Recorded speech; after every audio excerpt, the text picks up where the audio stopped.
Welcome to our YouTube channel Kashish Sharma. Today we are going to discuss class 11 chapter legislature.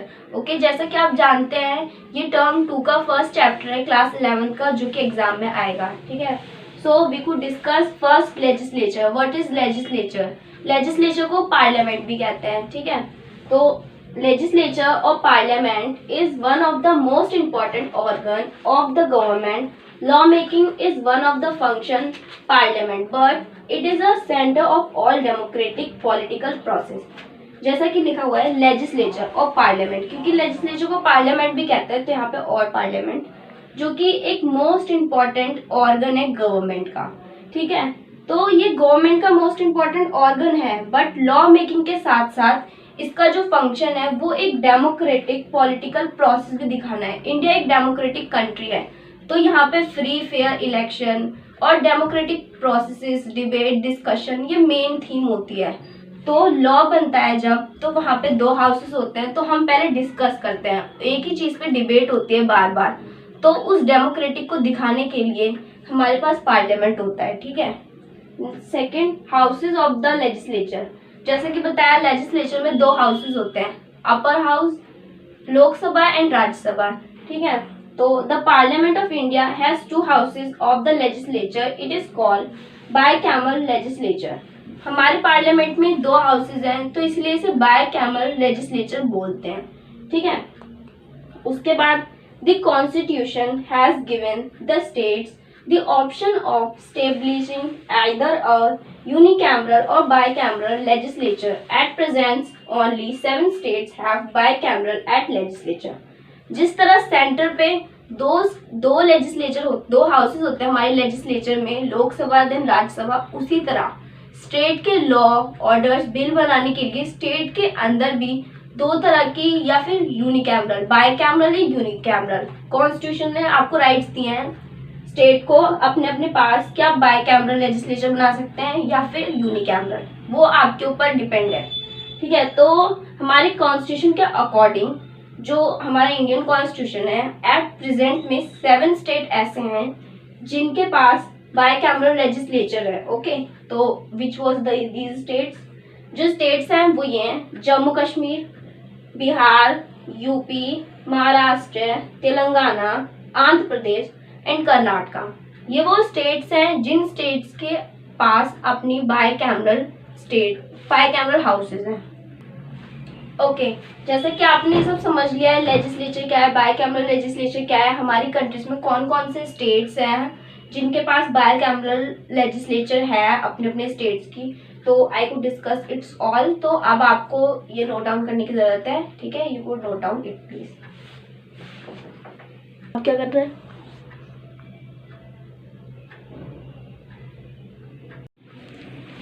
Okay, पहले हमने पढ़ा था कि legislature के बारे में. ठीक है, हमें पता चला हमारी कंट्री में कौन कौन से स्टेट है जिसमें बायकैमरल लेजिस्लेचर. ठीक है, तो अब हम पढ़ेंगे लेजिस्लेचर के 2 हाउसेस. ठीक है, लेजिस्लेचर जो है उसके 2 हाउसेस हैं. ठीक है, एक लोकसभा एंड एक राज्यसभा. ठीक है, लोकसभा को लोअर हाउस भी बोला जाता है और राज्यसभा को upper house. First we discuss the Lok Sabha. ठीक है, लोकसभा में जो इलेक्ट होते हैं वो डायरेक्ट इलेक्टेड लोग आते हैं. ठीक है, डायरेक्ट इलेक्टेड मीन्स लोकसभा में जो भी मेंबर्स आते हैं वो सीधा जनता के जरिए डायरेक्ट इलेक्टेड किए जाते हैं, जैसे कि हमारे पीएम, सीएम, ये सारे. ठीक है, इलेक्शन होते हैं हर 5 ईयर्स के, तो उनके अकॉर्डिंग जो भी लीडर्स इलेक्ट होकर आते हैं वो लोकसभा में आते हैं. ठीक है, देन लोकसभा में 543 मेंबर्स होते हैं. ठीक है, 543 मेंबर्स जितने इलेक्टेड होके आए हैं, पीपल के जरिए इलेक्टेड होके आए हैं, डायरेक्ट इलेक्टेड है. इनका टेन्योर 5 साल का होगा. ठीक है, हाउस ऑफ द पीपल बोला जाता है. हाउस ऑफ द पीपल क्यों बोला जाता है? क्योंकि इसे लोग इलेक्ट करते हैं, डायरेक्टली लोगों के जरिए इलेक्ट होते हैं. हर 5 साल के बाद लोग वोट देते हैं, फिर इन्हें इलेक्ट करते हैं, तो ये पीपल के जरिए डायरेक्ट इलेक्ट होते हैं, इसीलिए ना हाउस ऑफ द पीपल बोलते हैं. नॉन परमानेंट होते हैं. नॉन परमानेंट मीन्स परमानेंटली नहीं होते, हर 5 साल में कोई दूसरा लीडर बनता रहता है. परमानेंट नहीं है, कोई हो भी सकता है दोबारा वही लीडर, लेकिन 5 ईयर का टेन्योर होता है. उसके बाद चेंज भी हो सकते हैं, मे बी और मे नॉट, पॉसिबिलिटी के ऊपर डिपेंड होता है. Then Rajya Sabha. Okay, Rajya Sabha indirect elected होता है. इनडायरेक्ट मीन्स डायरेक्ट पीपल के जरिए इलेक्ट नहीं होगा, ये इनडायरेक्टली इलेक्ट होगा. जैसे कि जो लोग हमने डायरेक्ट इलेक्ट करे हैं उनके जरिए, ठीक है। इसमें 250 मेंबर्स होते हैं राज्यसभा में। 250 मेंबर्स में से 12 मेंबर्स जो होते हैं वो इलेक्ट करते हैं प्रेसिडेंट, ओके। प्रेसिडेंट इलेक्ट कर सकते हैं, जो 12 मेंबर होते हैं प्रेसिडेंट अपनी मर्जी से उन्हें किसी भी फील्ड में से डायरेक्टली हायर कर सकते हैं। कोई भी फील्ड हो सकता है, एजुकेशन से रिलेटेड, स्पोर्ट्स से रिलेटेड, किसी भी फील्ड में से प्रेसिडेंट 12 लीडर्स को इलेक्ट कर सकते हैं, ओके।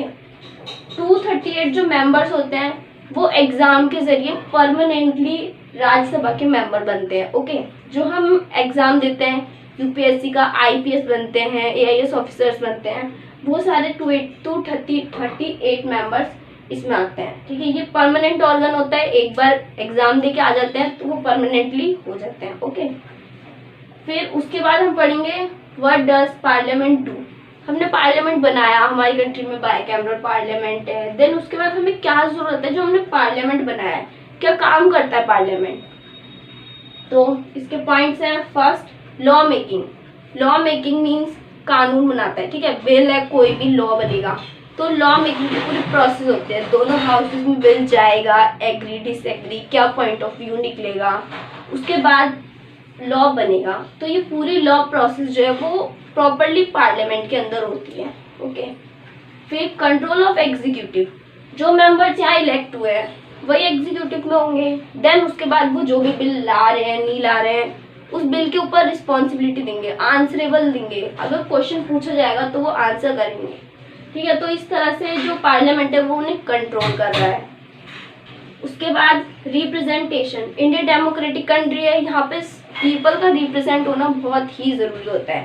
तो पार्लियामेंट के जरिए इसमें डायरेक्टेड जो लीडर्स हैं वो इलेक्ट किए गए हैं, तो वो पीपल को रिप्रेजेंट कर रहे हैं। तो इस तरह से इंडिया की कंट्री के सिटीजन्स, पीपल जो भी हैं वो पूरी तरह से रिप्रेजेंट हो रहे हैं पार्लियामेंट के अंदर, कि बिल बन रहा है तो लीडर्स जो इलेक्ट हुए हैं वो लोगों के जरिए हुए हैं, और उन्हीं लोगों के जरिए हुए, उन्होंने अपनी पसंद से करा है तो वो अपनी रिप्रेजेंट कर रहे हैं खुद को।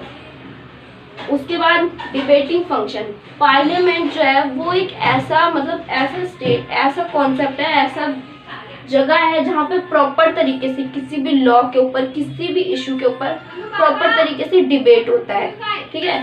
राय देते हैं, मशवरे देते हैं लोग, सब कुछ प्रॉपर तरीके से इसमें अपना अपना ओपिनियन रखते हैं। तो ये डिबेटिंग फील्ड हो गया एक तरह से पार्लियामेंट। देन उसके बाद constitution function, if in case in future हमें कोई ज़रूरत पड़ी हमारे कॉन्स्टिट्यूशन में चेंजेस की या किसी भी तरह की कुछ भी, तो हम अपने कॉन्स्टिट्यूशन के अंदर अमेंडमेंट कर सकते हैं, जिसके थ्रू, पार्लियामेंट के थ्रू, ओके। तो पार्लियामेंट के अंदर ये बहुत ही इंपॉर्टेंट फंक्शन है।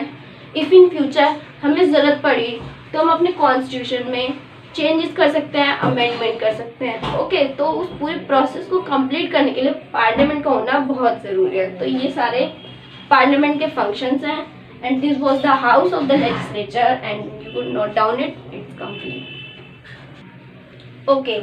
इतना हो गया। अब वी कुड डिस्कस अगेन, आगे का टॉपिक हम डिस्कस करेंगे नेक्स्ट वीडियो में। Thank you so much.